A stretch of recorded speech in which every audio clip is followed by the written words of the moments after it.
umekuwa ukizuia kabisa mtu hata mmoja asikae, na tumekuwa tukitii hayo maelekezo.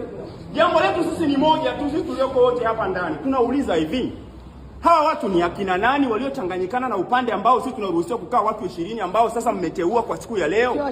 Kama mmeteua watu 20 mlangoni, tumeingia humu ndani, nafasi zetu za kukaa ziko wapi? Kwa sababu afande hapa alipo ameshindwa kuongea kwa sababu anachokiona humu ndani ni tofauti na utaratibu ambao yeye ameuruhusu hapo nje, kwa sababu karuhusu watu 20 alafu watu 20 wamekosa nafasi ya kukaa, anaingia ndani anakuta watu ambao hawakuwaruhusu wao. Na hatuwajui. Lilikuwa ni jambo dogo tu. Ngoja. Watu wetu wamezuiliwa. Lilikuwa ni jambo dogo tu. Lilikuwa ni jambo dogo tu. Sisi tunahoji hawa ni akina nani? Ninyi watu wa mahakama mnajua. Wao unapotuambia kitu subiri hakimu aweze kusema, wewe uko hapa ndani kwa sababu gani? Kwa sababu kila wakati unatoa maelekezo. Na hapo benchi anazuia. Hakimu anajua kuna watu akina nani wako humu ndani huko aliko. Au wewe ndio unawajua.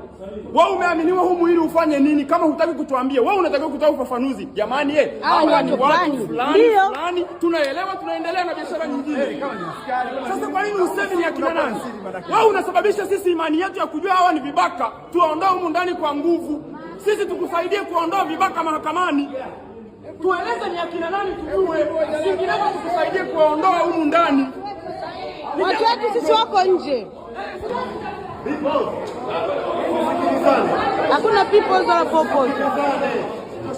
Jamani, tumeshaambiwa katibu yuko kwa mheshimiwa. Atakuja. Nje. Tutoe.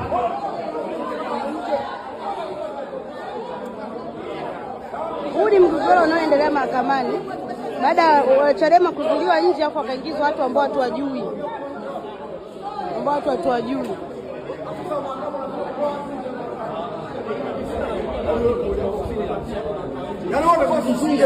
Sisi nje hatuogopi. Watu wetu wamezuiliwa nje.